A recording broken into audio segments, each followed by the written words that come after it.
பிரசவத்துக்கு பின் தொங்கிய அடிவயிற்று தொப்பை, தைராய்டு இந்த மாதிரியான பிரச்சனைகளால ரொம்ப அவஸ்தைப்படுறீங்க அப்படின்னா ஒரு வாரம் தொடர்ந்து இந்த டீயை குடிச்சு பாருங்க, உங்களுக்கே நல்ல ஒரு மாற்றம் தெரிய ஆரம்பிக்கும். பொதுவாகவே தொப்பை குறைக்கிறதுக்கு நிறைய டிப்ஸ் இருக்கு. அதை ட்ரை பண்ணோம்னா சில பேருக்கு அல்சர், நெஞ்செரிச்சல் இந்த மாதிரியான பிரச்சனைகளால அவஸ்தைப்படுவாங்க. ஆனா இதை நீங்க ட்ரை பண்ணும்போது உங்களுக்கு எந்த விதமான பாதிப்புமே ஏற்படுத்தாது. ஆண்களும் தாராளமா பயன்படுத்தலாம். பெண்களுக்கு ஏற்படக்கூடிய இந்த ஹார்மோன் இம்பேலன்ஸையும் சரி செய்யும். இதை இப்ப நம்ம எப்படி செய்யறதுன்னு பார்க்கலாம். Welcome to Jo's Tamil health and beauty. இது செய்யறதுக்கு முதல்ல ஒரு பேன் ஒன்று எடுத்துக்கோங்க. ஆனா ஸ்டவ் ஆன் பண்ணாதீங்க. 1 டீஸ்பூன் இல்லைன்னா 2 டீஸ்பூன் கூட தனியா சேர்க்கலாம். தைராய்டுனால ரொம்ப அவஸ்தைப்படுறீங்க அப்படின்னா தாராளமா நீங்க 2 டீஸ்பூன் கூட சேர்த்துக்கலாம். இந்த மல்லி என்ன பண்ணுதுன்னு பாத்தீங்கன்னா தைராய்டு பிரச்சனையை சரி செய்யும், ஹார்மோன் இம்பேலன்ஸை சரி செய்யும், கர்ப்பப்பையில இருக்கக்கூடிய அழுக்குகளை முழுமையாக கரைத்து வெளியேற்றும், இடுப்பு மற்றும் வயிறு இதை சுற்றி இருக்கக்கூடிய கெட்ட கொழுப்பை கரைத்து வெளியேற்றும்.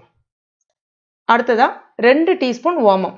ஓமம் வயிறு சம்பந்தமான பிரச்சனை, அஜீரண கோளாறை சரி செய்யும், வாயு தொந்தரவை சரி செய்யும். பிரசவத்துக்கு பின் தொங்கிய அடிவயிற்று தொப்பையை குறைக்கிறதுக்கு உதவியா இருக்கு. 2 டீஸ்பூன் சேர்த்துக்கோங்க. அடுத்ததா 1 டீஸ்பூன் பெருஞ்சீரகம். பெருஞ்சீரகத்துல அதிகப்படியான நார்ச்சத்து இருக்கு. மலச்சிக்கலை சரி செய்து வயிறு முழுவதுமாக சுத்தமாகி வயிறு சம்பந்தமான பிரச்சனைகளையும் ஏற்படுத்தாது. வாய் துர்நாற்றம் இது எல்லாமே சரியாகும். இடுப்பை சுற்றியுள்ள கொழுப்பை கரைக்கிறதுக்கு உதவியா இருக்கு.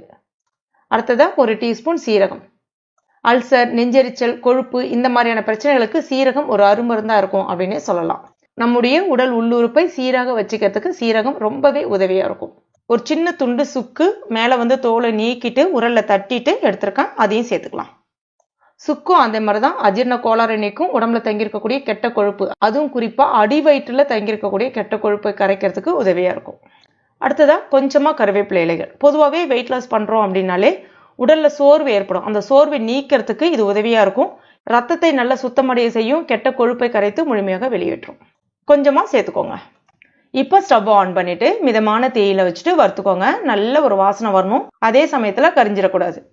இப்ப பாருங்க, நல்ல ஒரு வாசனை வந்துருச்சு, நிறம் மாறி இருக்கு. அதே சமயத்துல கருகலை. ஆறுனதுக்கு அப்புறமா ஈரம் இல்லாத மிக்சி ஜார்ல சேர்த்துட்டு நல்ல நைஸான பவுடரா அரைச்சி இந்த மாதிரி எடுத்துக்கோங்க. இதை ஈரம் இல்லாத ஒரு ஏர்டைட் கண்டெய்னர்ல ஸ்டோர் பண்ணிக்கலாம். 2 மாசம் வரைக்கும் கெட்டு போகாம இருக்கும். வெளியிலே வச்சு பயன்படுத்தலாம். இதை பயன்படுத்தி ஒரு டீ ஒன்று ரெடி பண்ணுவோம். அது எப்படி செய்யறதுன்னு பார்க்கலாம். ஒரு பேன்ல 1.5 கிளாஸ் தண்ணி சேர்த்துக்கோங்க. தண்ணி லைட்டா சூடான பிறகு 1 டீஸ்பூன் இந்த பவுடர் கிட்டத்தட்ட 5 கிராம் அளவுக்கு சேர்க்கணும். 5 நிமிஷம் கொதிக்க வைங்க. ஸ்டவ் மீடியம் ஃப்ளேம்ல வச்சுட்டு அந்த 1.5 கிளாஸ் தண்ணி 1 கிளாஸா மாறி வரணும். இப்ப பாருங்க, தண்ணி நல்லா கொதிச்சிருக்கு. சுவைக்காக நீங்க நாட்டு சக்கரை பயன்படுத்தலாம். ஆனா என்ன பொறுத்த வரைக்கும் சொல்லுவேன், பெண்கள் பயன்படுத்த போறீங்கன்னா கருப்பட்டி பயன்படுத்துங்க. ஆண்கள் பயன்படுத்த போறீங்கன்னா தாராளமா நீங்க நாட்டு சக்கரை எது வேணாலும் பயன்படுத்திக்கலாம், ஒன்றும் பிரச்சனை கிடையாது. அதே மாதிரி சக்கரை நோயாளிகளா இருந்தீங்கன்னா சுவைக்காக உப்பு சேர்த்துக்கோங்க. டீ ரெடி ஆயிடுச்சு. ஸ்டவ் ஆஃப் பண்ணிட்டு ஒரு 2 நிமிஷம் அப்படியே விட்டுருங்க. அதுக்கப்புறமா வடிகட்டி குடிக்க வேண்டியதான். அவ்வளவுதான், சுவையான டீ ரெடி ஆயிடுச்சு. இதை எப்படி குடிக்கணும் அப்படின்னு பாத்தீங்கன்னா காலையில வெறும் வயிற்றுல குடிக்கணும். யார் வேணாலும் குடிக்கலாம். தைராய்டு இருக்கிறவங்க இதை குடிக்கும் போது உங்களுக்கே நல்ல ஒரு மாற்றம் தெரிய ஆரம்பிக்கும். தொப்பை, இடுப்பை சுற்றி உள்ள கொழுப்பு கரைக்கணும்னு நினைக்கிறவங்க இதை ரெகுலரா குடிக்கலாம். எந்த விதமான பக்க விளைவுமே ஏற்படுத்தாது. எல்லாமே நம்ம சமையலுக்கு பயன்படுத்தக்கூடிய பொருள் தான்.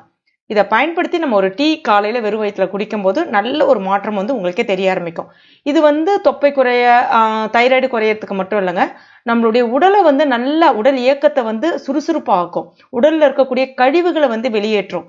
கர்ப்பப்பையில இருக்கக்கூடிய கழிவுகளை வெளியேற்றும். கர்ப்பப்பைக்கு நல்ல ஒரு வலுவை சேர்க்கும்.